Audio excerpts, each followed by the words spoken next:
America వెళ్లాలనుకునే students కు తాత్కాలికంగా visa slots ను నిలిపివేస్తున్నట్లు అక్కడి విదేశాంగ శాఖ ప్రకటించింది. మళ్ళీ వీసా స్లాట్స్ ఎప్పుడు ఓపెన్ చేస్తారు? ఎంబసీకి ఎలాంటి ఆదేశాలు ఇచ్చారనే దానిపై పూర్తి వివరాలు మా ప్రతినిధి అమెరికా నుండి అందిస్తారు. అమెరికాలో చదువుకోవాలని ప్రతి ఒక్కరూ కూడా కలలు కంటూ ఉంటారు. కానీ ఇప్పుడు ఆ కలలకు బ్రేక్ పడే విధంగా ట్రంప్ రూల్స్ అన్ని కూడా పాస్ చేస్తున్న పరిస్థితులు కనబడుతున్నాయి. అయితే ప్రస్తుతం లేటెస్ట్గా ఏదైతే కూడా అమెరికాకి విదేశాల నుంచి ఎవరైతే చదువుకోవడానికి వస్తూ ఉంటారో ఇంటర్నేషనల్ స్టూడెంట్స్కి సంబంధించి ప్రతి సంవత్సరము కూడా 2 స్లాట్స్ బుక్ చేసుకునే ఛాన్సెస్ ఉంటాయి. 2 ఇంటేక్స్ కూడా ఉంటూ ఉంటాయి. అయితే ప్రధానంగా మనం చూస్తే దాంట్లో జనవరి ఇంటేక్, అలాగే మరొకటి ఆగస్ట్ ఇంటేక్ అని చెప్పుకోవచ్చు.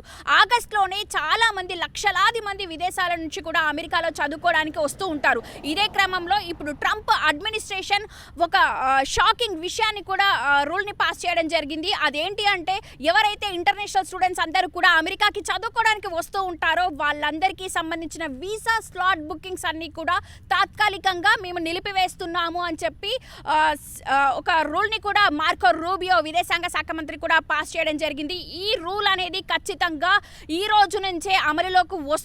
మే 27 నుంచి కూడా అమల్లోకి వస్తుంది అని చెప్పి కొత్త నిబంధనలు ఇవ్వడం జరిగింది.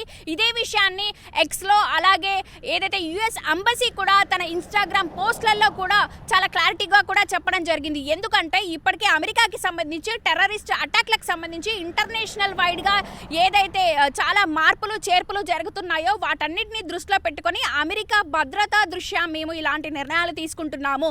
ముఖ్యంగా ఇంటర్నేషనల్ స్టూడెంట్స్ ఎవరైతే అప్లై చేస్తూ ఉంటారో వాళ్ళందరికీ సంబంధించిన సోషల్ మీడియాని తరువుగా చెక్ చేయాల్సిన సిచ్యువేషన్ ఇప్పుడు ఉంది. ఎందుకంటే అమెరికాకి టెర్రరిస్ట్ అటాక్లకు సంబంధించి కూడా పూర్తిగా రక్షించే విధంగా ఇవన్నీ కూడా మేము కొత్త రూల్స్ అన్నీ కూడా తీసుకొస్తున్నాము అని చెప్తున్నారు. అయితే కొత్త నిబంధనలు ఏవైతే ఉన్నాయో ఇప్పటికే దాదాపు అమెరికాలో చదువుకోవాల్సిన విద్యార్థి ఒక 3 నుండి 6 నెలల పాటు కూడా ప్రాసెస్ చేస్తూ ఉంటారు. ఇదే క్రమంలో ఆగస్టులో అనేది చాలా పెద్ద ఇంటేక్ అని చెప్పుకోవచ్చు. ఎందుకంటే సంవత్సరం పొడవునా కూడా ఆగస్టులో లక్షలాది మంది ఇంటర్నేషనల్ స్టూడెంట్స్ అందరూ కూడా అమెరికాకి వస్తూ ఉంటారు. సో ఇదే క్రమంలో ఇప్పుడు ట్రంప్ ఇలాంటి డెసిషన్ తీసుకోవడం అనేది చాలా ఆశ్చర్యకరమైన విషయం అని చెప్పుకోవచ్చు.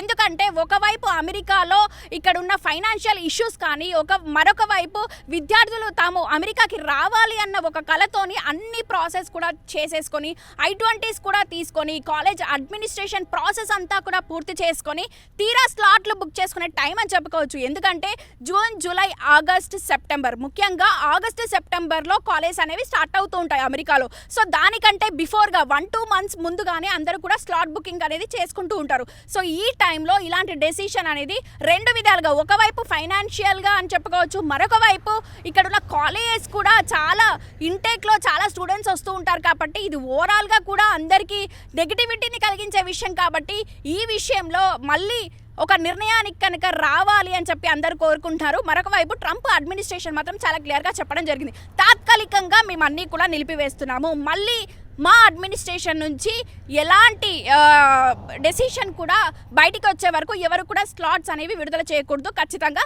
మళ్ళీ డెసిషన్ కనుక మేము చెప్పే వరకు కూడా అందరూ వెయిట్ చేయాలి అని చెప్తున్నారు. సో మొత్తానికైతే ట్రంప్ అడ్మినిస్ట్రేషన్ తీసుకుంటున్న నిర్ణయాలు కేవలం ఒక్క అమెరికాకి మాత్రమే కాకుండా ఇంటర్నేషనల్ వైడ్గా కూడా చాలా ప్రాబ్లమ్స్ని క్రియేట్ చేస్తుంది. Sweet USA.